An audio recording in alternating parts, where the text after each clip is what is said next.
Здравствуйте, это программа о футболе на БСТ. Заглавие нашего тележурнала «ФК Уфа. Даешь премьер-лигу». И вот главные темы сегодняшнего выпуска. Кубок Содружества взят. Александр Васильев приложил ногу к победе молодежной сборной. Меняем Турцию на Кипр. Не хотелось бы каких-то говорить, что мы должны в каждом контрольном матче побеждать. Уфа отправилась на второй тренировочный сбор. Вы говорите по-японски? Ико, премьер-лиг. Знакомимся с Юсуки Сайто. Они пришли из Алании. Я буду воспользоваться своими хорошими качествами. Северная Осетия десантирует в Уфу добротных игроков. Даешь премьер-лиг. Начнем с новости, которая не вошла в нашу предыдущую программу. Полузащитник Уфы Александр Васильев пропустил турецкий сбор по уважительной причине. В составе молодежной сборной страны нового созыва он стал победителем международного турнира «Кубок Содружества». Второй раз в своей истории главный приз разыгрывали молодежные команды СНГ и стран Балтии. Крытый манеж Санкт-Петербурга в течение 10 дней стал местом футбольных ресталищ ровесников из 12 государств. Российская сборная под руководством Николая Писарева начала защиту своего титула не столь уверенно. Две ничьи на старте групповой стадии в играх против Узбекистана и Кыргызстана в заключительном матче вынуждали играть только на победу. Разгромив сверстников из Казахстана 7-3, в четвертьфинале россияне вышли на неудобную для них узбекскую сборную, но смогли преодолеть этот азиатский барьер. На пути к финалу Васильев и Ко прошли белорусов, а в матче за трофей обыграли украинцев 4-2. Дубль в этой игре оформил Андрей Пунюков, в итоге ставший лучшим снайпером турнира. Саша Васильев принял участие во всех матчах нашей сборной на Кубке Содружества, чередуя свое пребывание на поле с игроком Терека Магомедом Митришевым. Итак, еще одним победителем Кубка Содружества в нашей команде стало больше. Напомню, в прошлом году в составе российской молодежки этот международный турнир выиграл вратарь Евгений Кобызев, который, в отличие от Александра Васильева, пропускать нынешний турецкий сбор не имел права. Более 20 дней в Алании. За этот срок уфимцы, безусловно, успели заложить неплохой фундамент физподготовки перед заключительной частью первенства ФНЛ. Турецкие учебно-тренировочные занятия перемежались с проведением контрольных матчей. Различными сочетаниями составов Уфа провела 8 игр, каждая из которых носила статус международно-товарищеской. 3 победы, 4 мирных исхода и 1 поражение. Хороший баланс для новичка футбольной национальной лиги. Хотя результаты контрольных встреч, как правило, остаются в памяти лишь любителей статистики, а также капают елей на души истосковавшихся по любимой команде болельщиков. Тем не менее, напомним, что Уфа сумела обыграть в Турции самую титулованную команду Швейцарии «Сервет» 2-1 и разыграть результативную ничью с самым именитым коллективом Болгарии – армейцами из Софии 3-3. Отметим также победу над польской Краковией 1-0 и ничью с украинской Александрией 1-1. Единственное поражение нашей команде нанесла молодежная сборная Венгрии. На счету уфимских футболистов 11 забитых в ворота соперников мячей. По 2 раза точными ударами отличились Виталий Галыш и Никита Маляров. Итоги первого учебно-тренировочного сбора, прошедшего в Турции, а также перспективы развития ФК Уфа, мы обсудили с генеральным директором футбольного клуба Шамилем Газизовым.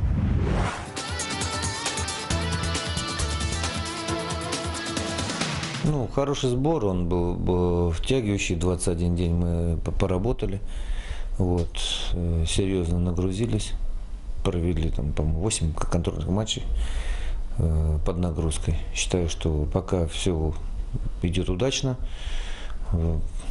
было несколько приобретений, довольно-таки хорошие игроки, хорошего уровня прошли.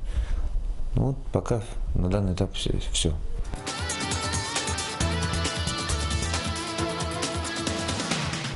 Пока что, сейчас не хотелось бы каких-то говорить, что мы должны в каждом контрольном матче побеждать. Нет, идет, говорю, целенаправленная подготовка, очень большая работа по тактико-тактическим действиям, которые должны быть, взаимодействие футболистов. Пока все очень хорошо, еще раз повторю. Потом сейчас, если, как вы знаете, что мы будем на официальном сайте каждую игру в прямом эфире вести, так что это можно всем болельщикам будет смотреть. То есть соответствующая аппаратура куплена. То есть, думаю, что будет все именно хорошо на надлежащем уровне.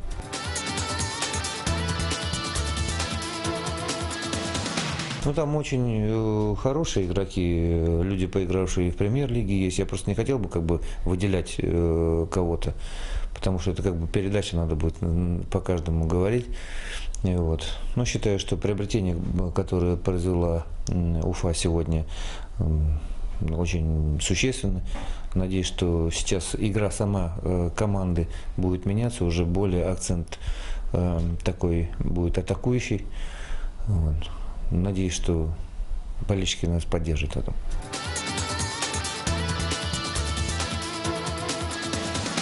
Сразу скажу, что трансферная политика и там селекционная политика, она нескончаема, то есть она идет каждый день, то есть мы просматриваем, смотрим за кем-то там, наблюдаем игроками. Все может быть, что на этот сбор еще там 2-3 человека подъедут, и даже на последний сбор, который будет происходить в Турции, надеемся, что, конечно, мы кого-нибудь приобретем. Но это будут футболисты, надеюсь, только очень серьезные, которые будут усиливать команду. Вот с кем-то, наверное, будет еще придется расстаться.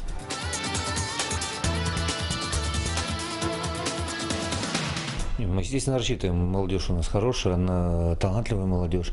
Естественно, им еще рано. Но мы вот этим посылом даем такой шанс им понюхать пороху, так сказать, поучаствовать в таком мужском футболе, соприкоснуться к нему. Вот, и чтобы они с этим опытом уже потом приходили во вторую команду, и уже у них был какой-то посыл.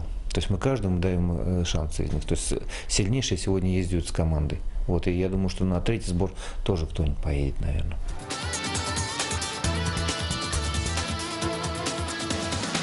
По ним, кстати, идет сейчас такой большой спрос, то, что там хотят видеть этих игроков многие клубы, потому что они высококвалифицированные, хорошие футболисты. Вот, но вот тоже мы с ними ведем переговоры, чтобы и какие-то деньги за них суметь там компенсировать, и чтобы они на нас как бы не обиделись, потому что считаю, что помогли нам в такую трудную минуту, если там вообще взять там того же Духнова и Осадчука, то есть они долго с нами работали. Осадчук вообще один из любимцев там, публики. На самом деле тяжело с ними расставаться, но вот футбол дело такое. Вот. Пока у нас никаких проблем с игроками, то есть даже которые расстаются с нами, у нас никаких трений не существует.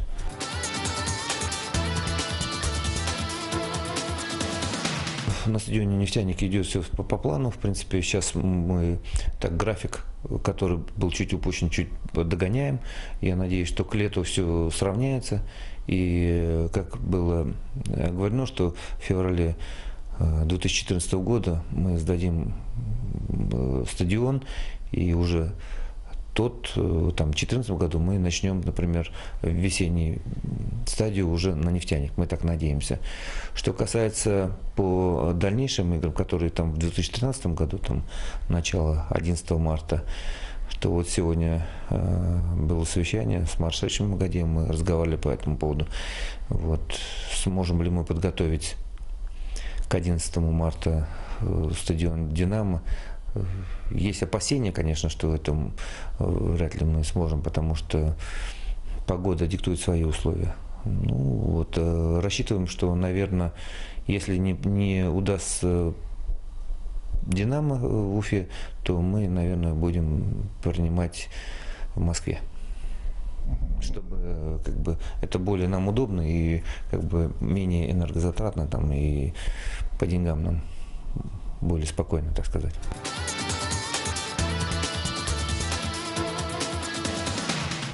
Задача у нас одна — побеждать в каждом матче. Вот. Если это получится, значит мы займем место выше, чем сейчас. То есть, если мы попытаемся зацепить что-то или когда-то, никто ничего отказываться не будет. Потому что ходят разговоры, что мы там будем, может быть, там не выигрывать, что это можно забыть.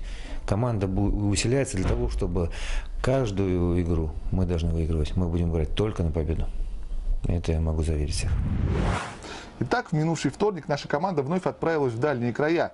На второй межсезонный сбор, который проходит на Кипре, тренерский штаб нашей команды вызвал 26 футболистов. Занятия продлятся до 16 февраля. Появление потенциальных новичков на сборе вполне вероятно. Пока же среди рекрутированных сразу 4 вратаря. Это не полетевший в силу отсутствия визы в Испанию вместе с молодежной сборной страны Евгений Кобызев, новичок уфимцев Михаил Барановский, а также Игорь Степанов и Тарас Рыгульский, имеющие определенный кредит доверия. Еще один голкипер Дмитрий Изотов получил двойной перелом руки на предыдущем сборе и на Кипр не полетел. В числе 10 игроков обороны капитан Уфы Михаил Попов, старожилы команды Андрей Смирнов, Павел Аликин, Александр Василенко, Андрей Киреев, Максим Тишкин, бразилец Вильям де Оливейра, а также подписавшие контракт с нашим клубом Дмитрий Грачев и Илья Гультяев. Свой шанс получил и воспитанник башкирского футбола Тагир Ахмедшин. Среди 9 игроков центральной линии, отправившихся на Кипр, уже полюбившиеся болельщикам Азамат Засеев, Роман Войдель, Александр Васильев, Никита Маляров, Андрей Микеев и Диего Карлос де Оливейра. Через матчи, тренировки и в том числе и кипрский сбор предстоит проявить себя новичкам Артуру Валикаеву и Константину Прокорытову. Пока находится на просмотре полузащитник Алексей Сквернюк. Линию нападения на Кипре пока представляют трое футболистов: Виталий Галыш, еще один новичок Дмитрий Головов, а также капитан уфимских дублеров Денис Гайсин. А теперь короткая видеозарисовка непосредственно с нынешнего места дислокации нашей команды. Рассказывает руководитель пресс-службы клуба Сергей Тыртышный. 5 января футболисты ФК Уфа отправились на второй в этом году учебно-тренировочный сбор, который будет проходить на Кипре в городе Айя-Напа. Разместились уфимцы в отеле, входящем во всемирную сеть «Атлантик». Спортсмены едва успели положить вещи по своим номерам и переодеться, как сразу поступила команда выдвигаться на тренировку. Впрочем, такая спешка вполне объяснима. Темнеет в здешних местах рано, как и везде в декабре, а местные поля, если оборудованы освещением, то весьма скромным. До полей ехать буквально пару-тройку минут. И главный тренер Уфы Игорь Владимирович Колыванов сказал, что на следующую тренировку ребята пойдут пешком. Сам он с удовольствием побегал с футболистами в квадратике. Занятия прошли без серьезных физических нагрузок и носили скорее втягивающий характер. Но случайному болельщику скучать бы не пришлось. На соседнем поле чешский клуб давал уроки европейского футбола. Что касается нашей команды, то даже минимальные нагрузки многим дались нелегко. Тот же всегда улыбчивый Азамат Засеев почти не спал нынешней ночью, поэтому во время 20-минутного кросса ему было совсем не до шуток. Мы будем постоянно держать вас в курсе происходящего на сборах. По разным причинам не полетели на Кипр несколько игроков. Так, Юрий Кириллов в составе российской молодежки продолжает готовиться к чемпионату Европы. Другой наш сборник, Михаил Маркосов, так и не смог дебютировать за армянскую национальную команду в матче против Люксембурга. Подвело отсутствие визы. В ближайшее время он присоединится к своей клубной команде.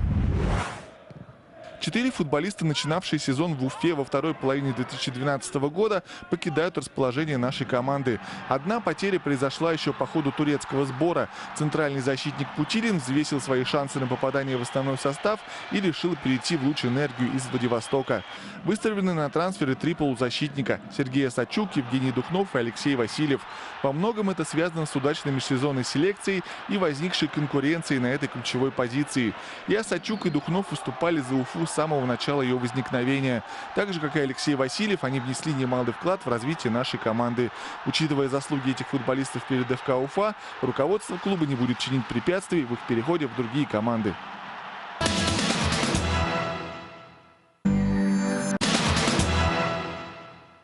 Безусловно, вас интересует судьба еще одного потенциального новичка Уфы, японца Юсаки Сайто. Спешу вас обрадовать. В нашей команде еще одним высококлассным легионером стало больше. 24-летний правый нападающий Юсаки Сайто переехал в Уфу из латвийского чемпионата, где довольно результативно выступал сначала за Гулбени, а затем за Вентспилс. За 31 матч, проведенный в 2012-м в высшей лиге прибалтийской страны, японский голеадор 15 раз поражал ворота соперника. Локальный бронзовый успех и попадание в символическую сборную чемпионата Латвии привлекли к Сайто внимание селекционеров ЦСКА, уже имеющих в своей обойме представителя страны восходящего солнца Кейсуки Хонду. Возможно, скаутов армейцев отпугнуло неудачное выступление Вентспилса в Лиге чемпионов, проигравшего в двухраундовом противостоянии норвежскому Мёльде. В стане Уфы Сайто сразу же пришелся ко двору. Уже в первом контрольном матче против Сервета японец забил гол «Красавец». Затем он поразил новых одноклубников феерической игрой на клавишных инструментах. Но не музыкальные, а именно футбольные способности предопределили дальнейшую судьбу уфимского новичка, с которым был подписан контракт на 2,5 года. Проходя акклиматизацию в заснеженной Уфе в преддверии выезда на Кипр, Юсаки Сайто дал эксклюзивное интервью нашей программе.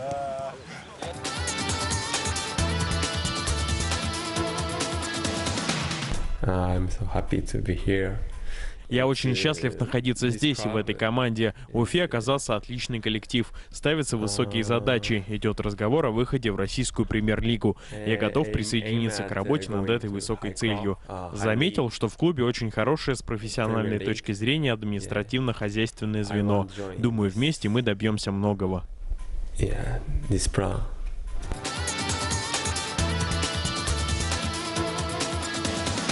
Yeah, I want to score many goals, but Да, я хочу забивать. Я готов забивать много, но также не против подносить снаряды и ассистировать партнерам. В общем, основная цель — совместно организованные голы во имя побед команды.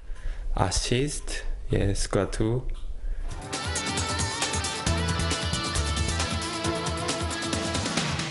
Marcos, forward is, I think he's a good striker. Маркосов отличный снайпер. Думаю, еще найдем с ним взаимопонимание. Будем помогать друг другу на поле. В прошлом сезоне я выступал в Латвии и достаточно забивал. В Уфе я тоже хочу много забивать и побеждать. Yes.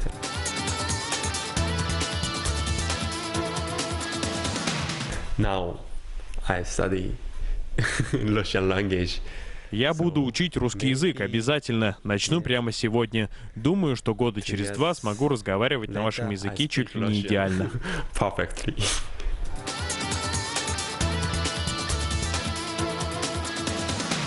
I have not been playing piano for 1 year. Я умею играть на пианино, но несколько лет у меня не было особой практики. Если есть необходимость, я немного потренируюсь и научу парней из нашей команды каким-нибудь незамысловатым мелодиям, а почему нет?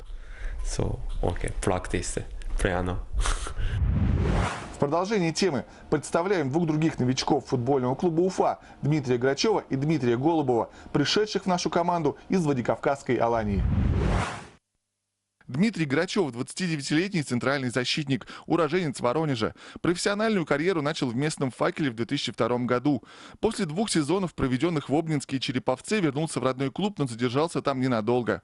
Далее в карьере Грачева были 2-летние выступления за «Звезду» из Иркутска, Челнинский КамАЗ и «Сатурн» из Раменского. В премьер-лиге за подмосковную команду дебютировал в победной игре против столичного «Спартака». А последние 1,5 сезона новобранец Уфы провел во Владикавказской Алании, вместе с которой играл в финале Кубка России, а затем вышел в премьер-лигу, в которой в текущем сезоне провел лишь 6 матчей. За 12-летнюю профессиональную карьеру сыграл более 300 игр и забил 9 мячей. 5 лет назад, выступая за «Звезду», вследствие форс-мажорных обстоятельств, провел полноценную встречу первенства России в первом дивизионе, защищая ворота иркутян в Новосибирске. На долю новоявленного голкипера тогда пришлось 5 пропущенных голов. В российском шоу-бизнесе популярность имеет тезка Дмитрия Грачева, КВНщик и киноактер, которого зрители воспринимают как пародийный образ президента страны.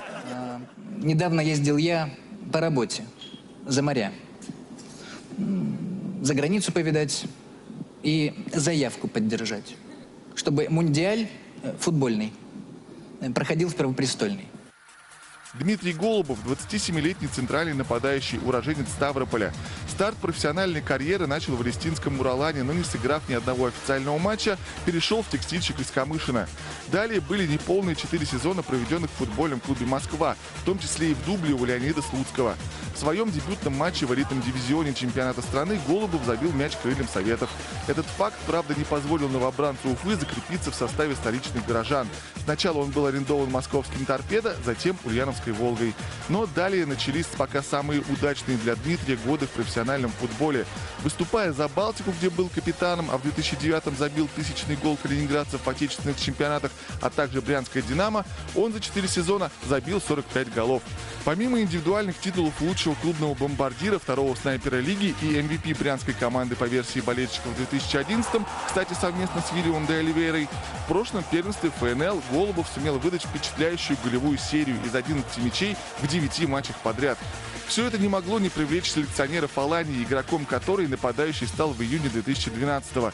Но 4 безголевых матча в российской премьер-лиге не впечатлили тренерский штаб владикавказцев. Хотелось бы, чтобы клуб из Северной Осетии уже в недалеком будущем кусал локти, наблюдая за тем, как Дмитрий Голубов берет штурмом ворота соперников Уфы. Ведете ли вы статистику забитых голов? И какой из них самый запоминающийся?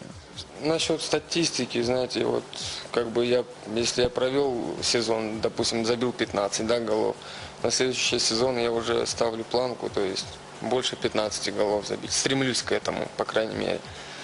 Вот. А насчет этого самое главное, чтобы больше пользы команды приносил. Ну, забил я, неважно. Самое главное, чтобы команда побеждала и добивалась положительного результата. Боитесь ли вы конкуренции среди партнеров по атаке? Это наоборот нормальное явление. Я думаю, в каждой команде конкуренция. Это какое-то, не знаю, хорошее качество для всех футболистов. С каждым днем проявлять себя, доказывать на поле, что ты лучший. С моей точки зрения я скажу, что есть у меня скорость. В принципе, неплохой дриблинг. То есть это я могу предоставить на поле. То есть я буду воспользоваться своими хорошими качествами. Вот, поэтому это уже зависит от тренера, главного тренера. На очереди традиционная страничка поздравлений. День рождения наставника дублеров Уфы Макича Микоеляна так и остался бы незамеченным в силу природной скромности виновника торжества. Но праздничная новость на официальном сайте футбольного клуба Уфа не позволила нам промолчать и дать слово старому боевому товарищу Макича Сергеевича. С Микоеляном Макичем Сергеевичем мы знакомы давно, и нас связывают не только рабочие отношения, как руководитель центра подготовки и тренера, главного тренера команды Уфа-2, но мы вместе почти 2 года работали бок о бок в футбольной команде Уфа-2, участвуя в первенстве России среди команд 3-го дивизиона и также в первенстве России среди юношеских команд. Поэтому я могу сказать, что этот человек профессионал. Вот, могу отметить его тренерские сильные качества, знающий свое дело, болеющий за футбол. Также хочу сказать, что человек очень, как организатор, силен, как психолог, воздействие на команду, где это нужно подбодрить, где это, как говорится, завести, если требует та или иная игровая ситуация. Вот. И наоборот, где, как говорится, нужно поохладить эмоции ребят, молодых ребят. Поэтому в это качество тоже положить можно отметить. Вот и те задачи, которые ставит футбольный клуб Уфа перед командой Уфа-2 и перед тренерским штабом во главе Макича Сергеевича, я думаю, что вполне они решаемы, и он, уверен, решит. Вот. Но главная задача — это, конечно, воспитать тех ближайший резерв в нашу первую команду мастеров. Вот. Поэтому с нетерпением ждем начала футбольного сезона, посмотреть всех этих ребят, потому что вырисовывается неплохая вроде команда, как и в первой у нас команде, так и в ближайшем резерве. Вот. И пожелать успехов футболистам, как можно меньше обойтись без травм, серьезных травм. Травмы будут, потому что это составная часть футбола. Вот. И, конечно же, удачи. Переступил через экватор республиканский чемпионат по мини-футболу. Осталось сыграть не так много матчей в групповом турнире, тем не менее ни одна из команд-участниц пока шансов на попадание в плей-офф не потеряла. Стопроцентный результат при граде голов в ворота соперника пока показывает один из фаворитов – УФМС «Старт», представляющий село Жуково. Момент истины для команды, составленной из имеющих опыт выступлений в профессиональных соревнованиях игроков, наступит уже в эти выходные, когда стартовцы проверят на прочность коллектив из Аграрного университета, только-только вступающего на турнирную мостовую. Нет сомнений в выходе в решающую стадию чемпионата представителей Башгоспедуниверситета и команды из Октябрьского. Имеется очковый потенциал у юношей из словацкого «Зенита». Кармаскалинские болельщики ждут результативного финишного спута от своих любимцев. Столичные «Олимп» и «Гидравлика» вполне возможно разыграют путевку в плей-офф в очном споре. Очередной тур стартует 10 февраля в Кармаскалах, а закончится 12 в Уфе. Его топовым матчем станет противостояние УФМС «Старт» и БГАУ. Итоги регулярки подведем в последний день зимы. На этом все. Итальянская модель российской сборной Дона Фабио в матче против Исландии словно подсказывает сказать вам на прощание «Чао». Но боюсь, что японские зрители, которые постепенно привыкают к существованию футбольного тележурнала на БСТ, могут понять нас неправильно. Дело в том, что в стране восходящего солнца «Чао» — это популярный герой игровых приставок. Поэтому на всякий случай скажу вам по-японски «Дзямата». Ну и далее в продолжении темы. Футбольный клуб Уфа. Даешь премьер-лигу. Увидимся.